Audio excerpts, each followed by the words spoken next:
Kei aku nui, kei aku rahi, rarau mai ki te hui. Ko mihi ngā rangi tēnei, e mihi atu nei kia koutou katoa. Welcome to the Hui Māori Current Affairs for all New Zealanders. E taro ake nei.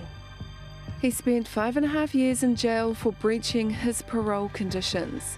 This is what I can't get my head around. Why have they kept him there? But is justice being served? I look at his situation and think, had he been white, this wouldn't have happened to him. Then mandatory vaccinations for carers, but what will that mean for some of those who rely upon them? As much as I'm very pro-vaccine, when it comes down to it, if I have to choose between having vaccinated carers or having skilled, passionate carers, there's a clear winner for me. And we revisit one of our favourite characters from 2020. I probably forgot your name already, but I know all my childhood dogs' names.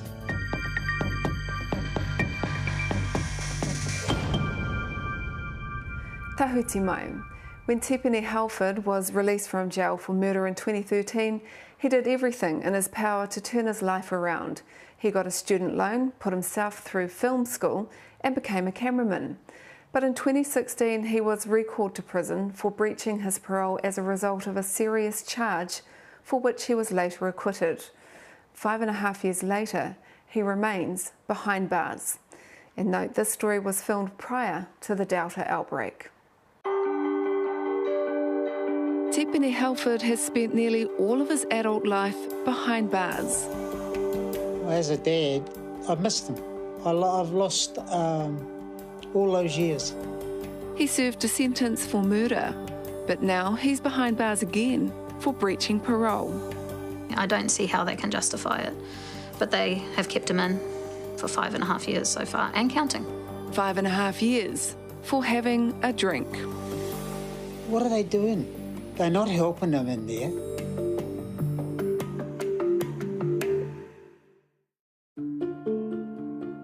Tipene grew up on Auckland's North Shore, the eldest of 5 adopted children. His father Stephen says it was a happy childhood, surrounded by lots of friends and cousins. What kind of child was he? He's a little brat, but they all are. As a teenager, he started hanging out at video arcades in the central city, often sleeping rough. Yeah, he just wanted to do his thing. He wanted to be his man type thing. He grew up far too fast. So he did start living away from home very early. Lived on the streets. He worked when he was out there. So I don't know if I'd call him a street kid, but he was working. As a teenager, Tipene Halford had numerous run-ins with the law, but they were all fairly minor. But in 2002, at 19 years of age, he and 3 others were convicted of murdering Nicholas Clarkson at a cash machine near Queen Street in a robbery gone wrong. A key witness was given immunity from prosecution for their testimony, and Tipene has always maintained his innocence. His father, Stephen, believes him. Because I attended the court cases and everything, and I says, well, where's your bloody evidence? You know, I couldn't understand what the evidence was. I still can't. It's very rare for somebody to be in prison who didn't commit the crime. But is that the case for your son, do you think? I think so. I think that if he was tried by himself, he would not be in there. But they put all 4 of them together and they coerced, as far as I'm concerned, I think the word is right, coerced some of them into statements. In 2013, after serving 11 years for a murder he says he didn't commit, Tipene was paroled and started to turn his life around. He put himself through South Seas Film School and became a cameraman. I became aware of him when he was doing camera work on the first feature that I wrote that got made. Television director Tanya Wheeler hired Tipene on several jobs and became close friends. What did you think of him? He was really good at his job. He loved camera work. When we had him on the film set, nothing was too much trouble, whether he needed to jump in his gaffer or grip or camera or DOP for the day, he just did whatever was needed. And he was so so helpful, so calm, so friendly with everybody. That's kind of what our corrections and justice system asks of prisoners, is to rehabilitate themselves, right? Yes, he proved himself. You know, I watched him closely, and every single thing he did, every interaction with everybody on set, and his interactions off set as well, I really respected him. There was one troubling incident in 2015 when Tipene was recalled to prison for 3 weeks for disorderly behaviour and resisting arrest.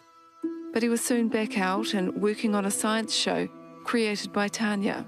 Been a whole lot of passion on the shooting, and it's really enjoyable to be around. But one day, Tipene suddenly disappeared. Tanya's cameraman had vanished with no explanation. He wasn't answering Facebook messages, text messages, nothing, phone calls. We couldn't reach him. And that's when I found out from another cameraman that he had been recalled to prison on a parole violation, which shocked me. I was surprised. You know, Tipene would have been out and you were proud of him, he was doing some great things. What happened? Well, he met up with his cousin and they decided, well, they go out and have a couple of drinks together. And there was a confrontation and the guy was picking on Tipene, wanted to pick on Tipene because he was such a big boy. And he was walking away and this guy was chasing him and hassling him. And then stepped in and he says, hey, leave him alone. Just cut it out, stop it and everything. And the guy didn't. And then he took a swing at missed, of course, because was quite fast, and popped him one and put him on the ground. And they picked him up and dragged him off the road. And Tipene came home and he told me about it. And so I says, oh, well, we'll get a good night's sleep and we'll see what we do in the morning, eh? The next day, Tipene Halford voluntarily went to the police station to notify them about the incident and admitted he'd had a drink. So you didn't have to go down to the police station, but you thought it was important to just flag it, that had happened? Yeah, that is correct. Well, Tipene wanted to go down there and clear the air and saying that he was there and saw what happened. And I sat out the back waiting. They finally came out and told me that Tipene will be recalled. Tipene was charged with wounding with intent to cause grievous bodily harm, and he was recalled to prison. But his lawyer at the next parole hearing made it clear that he denied the charge. 13 months later, he was acquitted, but he still remains in prison today. They just kept him there. For what reason? Oh, breach of parole. For the alcohol? Oh, this is what I can't get my head around. Why have they kept him there? In terms of the alcohol, did either of you know that he was still unable to have alcohol? No, I thought that he wasn't allowed any alcohol or to be in any premises that served alcohol for the first 6 months of his parole. And after that, I thought it was okay because we used to have a couple of drinks at home. So the two of you believed that he was able to have a drink, yeah, if he was being sensible and he wasn't breaking the law, yep, some 3 and a bit years after he had left prison. Yeah. But that wasn't the case. Yep. In fact, Tipene was still subject to a 5-year alcohol ban and has now served another 5.5 years. His dreams of working in the film industry over. He's kept his nose clean in prison. He's never had any problems in prison. Not violent, not aggressive. He's done all the courses, he's done all the psych reports. He's been found very low risk. But the parole board has repeatedly turned down Tipene's bid for release, saying his rehabilitative treatment can't be successful if he won't accept his part in the murder and his subsequent recalls. They've made it pretty clear that if he admitted his guilt, then they'd let him go home. But he said he's happy to admit to things he did do. He said he's not an angel, but he's not prepared to say he killed a person when he didn't. Tipene Halford has always maintained his innocence in the murder of Nicholas Clarkson in 2001, and there are concerns around the safety of that conviction. The Criminal Cases Review Commission, which looks at miscarriages of justice, is set to investigate his case. But in the meantime, his fate is in the hands of the parole board. Māori justice reform advocate Julia Whaiporti. We live in a country where we don't just imprison people for life. They're meant to come back out to us. And he could be seen as a success story, to be honest, because he was released prior and he was contributing positively to community. He was working, he was earning money, he was supporting an industry, learning within industry and supported to do well within that. And now they've put him back inside and they've just held him there for an extra 5 years. It's really a catch-22 because he continues to maintain his innocence for the crime that he served a sentence for, but the parole board keeps knocking him back. He served his time. It would be a count against him being released early, but it's not a question of him being released early. He has served time for the thing that he was found guilty for. Tipene Halford will go before the parole board on Friday. An anxious wait for whānau and friends who just want him to come home.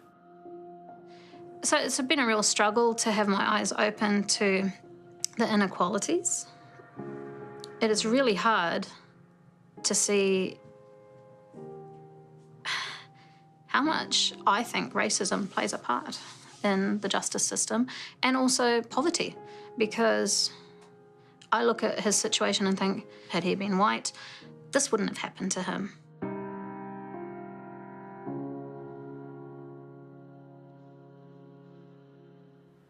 And we'll let you know how Tipene gets on at his parole hearing. In the meantime, we received this statement from the New Zealand Parole Board. The role of the New Zealand Parole Board is not to determine whether a person is guilty or innocent or whether their sentence is long enough. The most important consideration is community safety. By law, the board must decide that the offender does not pose an undue risk to the safety of the community before parole can be granted. In assessing undue risk, the board must consider both the likelihood of further offending and the nature and seriousness of any subsequent offending. There are provisions under the Parole Act to have a decision reviewed by a New Zealand Parole Board panel convener, and decisions of the board can be challenged by judicial review in the High Court.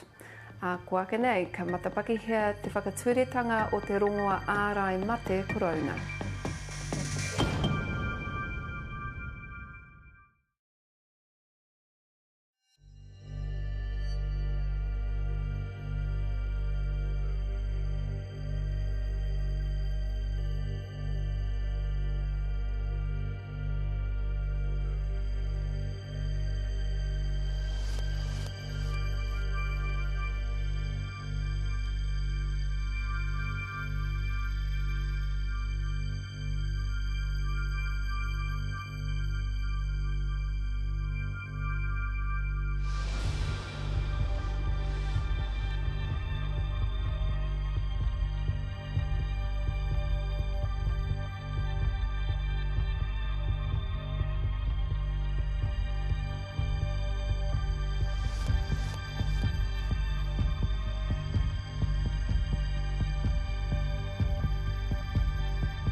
For whānau living with disabilities, the COVID-19 outbreak is a very real life-threatening situation. But a new mandate requiring all health and disability workers to be vaccinated is causing uncertainty and stress for some of those who rely upon them. Tetraplegic and mother of one, Taina Boyd supports vaccination, but says the mandate means she may lose the carers she desperately depends on.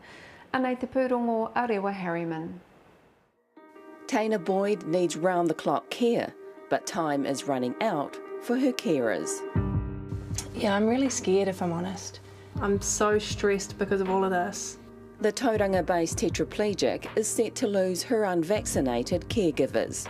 I struggle to understand how the government can throw a mandate on healthcare providers, which is already amazingly understaffed.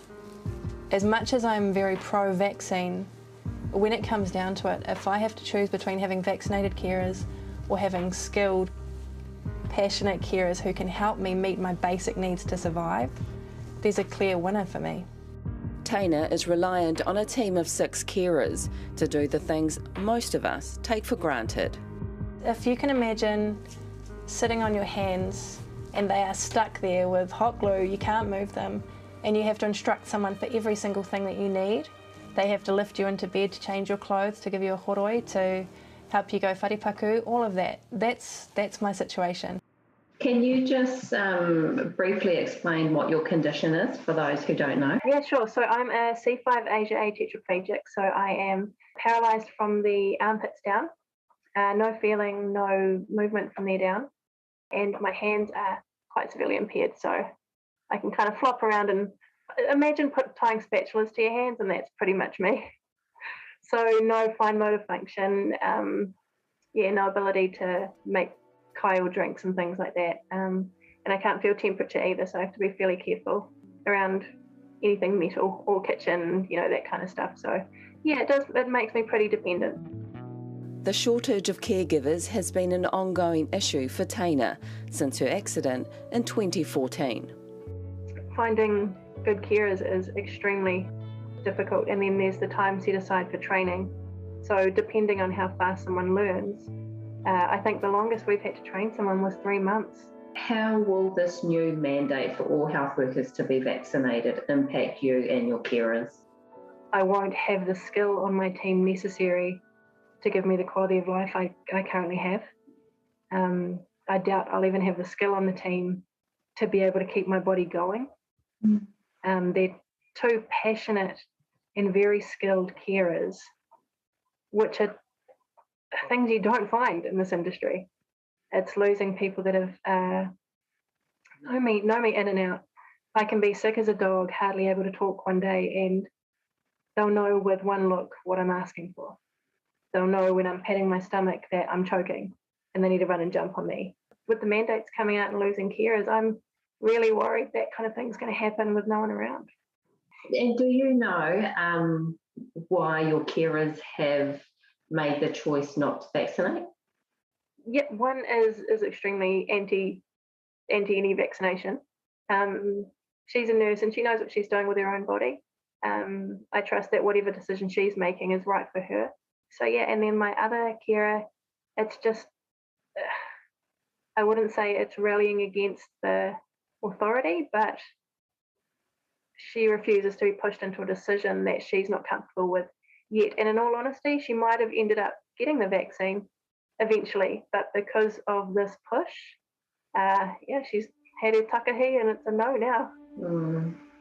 Taina is vaccinated and knows how deadly it could be if she caught COVID-19, but it shows just how desperate the situation is. Vaccinations would be great, that's a cherry on top.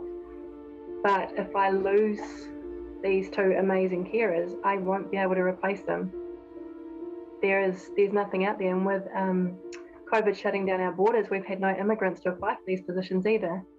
Because it really does make life hard for us, and it makes people like my carers who will be unemployed next week absolute diamonds in the rough. What's your advice to the government regarding the mandate for healthcare workers? Co-design. So there are so many of us who can give simple answers to simple questions to get better outcomes. And especially for our rural people, Trying to find a carer when you live in Omai or Tokoroa or somewhere more rural is almost impossible. Some of those guys survive on one carer.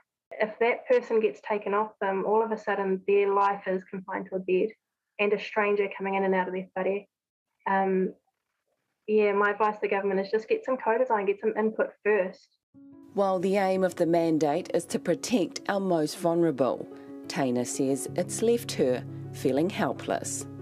A little bit of empathy would go a really long way. And even, I guess, at a minimum, not saying get vaccinated this week or you don't have a job next week. Looking at people's lives, looking at the holes that that's going to cause in the industry and allowing time for people to be trained to fill those positions as a long-term client of ACC. I would love to have a say in who's allowed in my whare, not be told who's allowed in my whare. Since that story was filmed, the government has announced it will extend the vaccination deadline for health and disability workers to November the 15th for the first dose and January the 1st, 2022 for the second dose. Next, we look back at one of our favourite characters from 2020.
Auraki mai anō. The Bay of Islands Animal Rescue is a grassroots charity saving hundreds of unloved animals each year.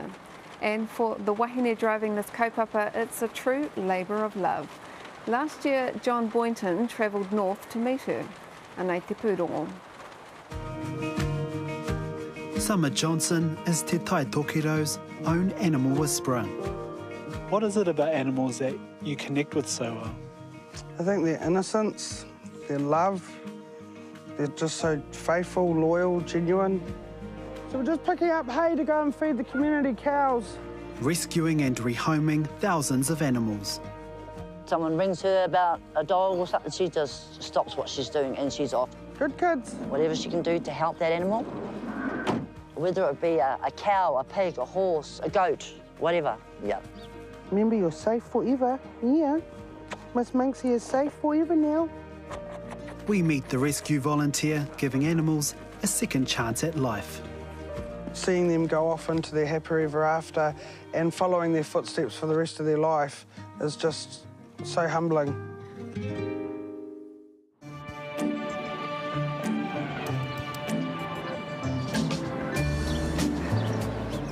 Summer Johnson spends most of her day behind the wheel, driving to create change in her community. And you can be sure she'll have her gang of kuri by her side. My whole whānau are all animal orientated. We all had whānau dogs, neighbourhood dogs. I used to go and get the neighbours' dogs after school and bring them home for a groom and a bath and then take them back home again. Her love of animals is all a part of her charm. I probably forgot your name already, but I know all my childhood dogs' names. As the founder of the Bay of Islands Animal Rescue, she's the go-to wahine for everything to do with kararehe in Northland. You remember me, eh? Because we treated you when you had no hair, eh? Yeah. I just gave him another mange treatment because he had no fur. People joke how when my van pulls over, I'm like the Mr. Whoopi for dogs. They see my van pull up and 3 or 4 dogs come from all over the street to see what goodies we've got in the back of our car for them. Good boy. And look, you can take this home with you. Good boy. Off you go. Her mokai have pulled Summer through some of her darkest moments. I've suffered depression at a young age and got my first personal dog at 15, and the stories that dog could tell. She was my soul dog, and she just kept me sane. It was her and I against the world. And they're still at the centre of her world in her role as an animal rescue volunteer. Come on, darling. Good man. Come on, come on. Her day usually starts here at the Kawakawa Vet Clinic, where today she's completing a checkup on Sunny. Sunny is from the local pound and has been rehomed by the rescue. You're so handsome dog. Should we go smell Summer's bed? After his checkup, Sunny is now off to a fosterer and will be put up for adoption. Oh, you're so brave. This is Auntie Sandy. No, this is Auntie Sandy. In the past 12 years, the rescue has rehomed more than 3,000 dogs and animals with the help of fosterers and shelters. So he's vaccinated flea and worm today. Awesome. So I'll just book him in for his desexing. The rescue receives no government funding and relies on donations to survive. I really enjoy working with our community. We've got such a humble, generous community, genuine people. In 2018, the SPCA had almost 15,000 rescue calls, but there were just 62 prosecutions. In terms of the bigger picture of animal welfare, do you think there's enough focus on it, there's enough attention on it? No. The people that should be out there protecting our animals that have the power to protect them aren't, so it makes the rescue's job a whole lot harder. We need to move that red tape out because we're keeping the abusers safe and not the animals, and it needs to stop. Diana Thompson, better known as Lady Di, helps to share the massive workload with Summer. She's the bomb. She rolls, she rocks, she does all the work. I just help wherever I can with the animals and whatever I can do. Go, you want it. Go. Go get your ball. Go. Last year, Di's partner died, and Summer became an important figure in her life. She even helped Di to get a wheelchair for her dog, who has cancer. Yeah, Summer's just helped me so much in so many ways that without you I wouldn't be here. And we're a good team, we work well together, and it's really cool, I love it. Summer isn't paid for her work, and the rescue's monthly vet bill runs into the thousands. We've got a constant desexing program going, whether we've got money or not. But despite the financial stress, she knows she's making a difference. Seeing the happier lives the animals lead, seeing how broken they are when they come, and they're so trusting, you know. A lot of them have gone through such horrific lives, yet they just trust that next person's going to do right by them, and I just love the innocence of them.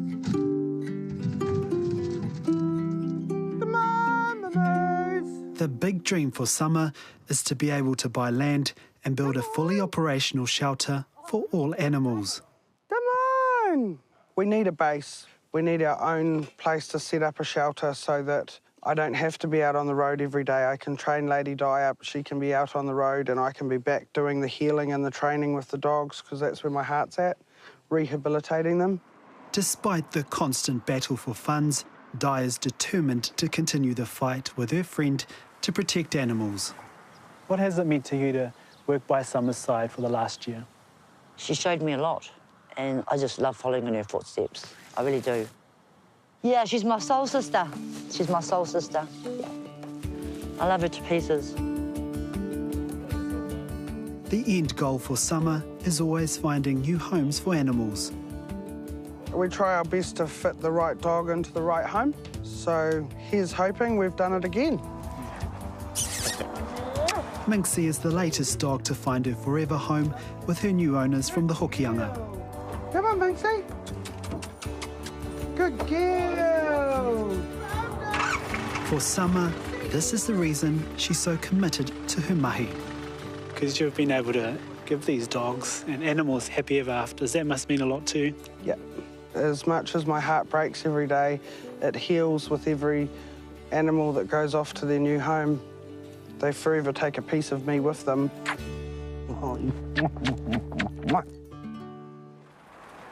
Nā John Boynton, tērā pūrongo. Ko heke nā te hui e hoa mā, no horo mai rā.